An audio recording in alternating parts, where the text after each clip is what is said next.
Hey, I'm Monica, and today let's talk about energy. Not the kind of energy we learn about in physics, but the kind we feel inside ourselves every single day, even when we can't fully explain it. Why do some people make you feel calm the moment they walk into a room, while others leave you feeling drained for no clear reason? Why do certain places feel comforting and alive, while others feel heavy the second you step inside? Why can you sometimes sense that something is wrong before anyone says a word? Maybe it's not just in our heads. Maybe we're constantly exchanging energy with the world around us. Today, we're going to talk about what energy really feels like in the body, how it affects emotions, why we absorb other people's moods, and how all of this quietly shapes our real everyday lives. If we put it into simple words, energy is your inner state of aliveness. It's not just physical strength, it's emotional presence. It's the invisible feeling behind a person. Sometimes you meet someone and immediately think they have such strong energy, even if they barely say anything. And sometimes someone looks perfect on the outside, smiling, attractive, confident, but something still feels empty. That's because humans don't only communicate through words. We also communicate through feelings, tension, emotion, tone, presence. And most of it happens unconsciously. Your body reacts to energy constantly. You've probably noticed things like feeling anxious around certain people for no obvious reason, suddenly becoming exhausted after a conversation, walking into a room and instantly sensing tension, or feeling safe and relaxed around someone almost immediately. What's interesting is that the body usually notices things before the mind does. Your mind may say, everything's fine, but your body tightens, your shoulders tense up, your breathing changes, your chest feels heavy. The body is incredibly honest.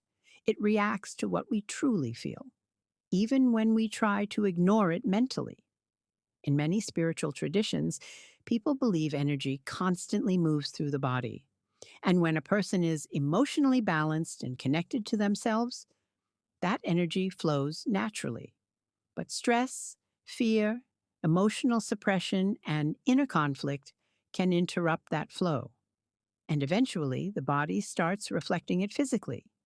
Sometimes it looks like chronic fatigue, emotional burnout, brain fog, trouble sleeping, constant tension in the body, or feeling disconnected from yourself. Modern psychology explains part of this through the nervous system and chronic stress. And honestly, that makes a lot of sense. When someone lives in survival mode for too long, the body never fully relaxes. The nervous system stays alert. The muscles stay tense. The mind keeps expecting danger. So when people say, I have no energy anymore, sometimes what they really mean is, my body is exhausted from carrying emotional stress all the time. One of the strangest things about energy is how we seem to feel people even from a distance. Maybe you've experienced this before. You suddenly think about someone and they text you minutes later. Or you walk into a room after an argument happened, and even without words, you can feel the atmosphere immediately. Some people call this intuition, some call it empathy. Others believe humans are deeply connected on an energetic level. And honestly, I think there's truth to that. Humans are far more sensitive than we pretend to be. But modern life teaches us to disconnect from ourselves. We're taught to analyze everything, to stay productive, to keep moving. But very few people are taught how to actually feel themselves. And sometimes your body understands something long before your mind catches up. There are people who leave you feeling lighter after talking to them. Even a short conversation gives you peace. And then there are people who drain you emotionally without even trying. That doesn't always mean they're bad people. Sometimes they're simply overwhelmed by their own pain, anxiety, or emotional chaos. Energy is contagious. That's why environments matter so much. The music we listen to, the content we consume, the people around us, the atmosphere inside our homes. All of it affects our emotional state more than we realize.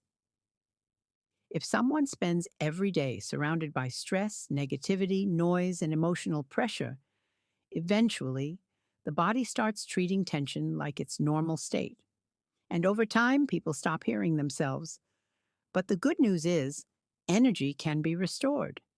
And honestly, it often starts with very simple things: sleep, silence, nature, deep breathing, safe relationships, moments of peace. Sometimes people don't need to completely find themselves. Sometimes they just need a nervous system that finally feels safe enough to relax. Because modern life is deeply overstimulating, we absorb endless information every single day. We compare ourselves constantly.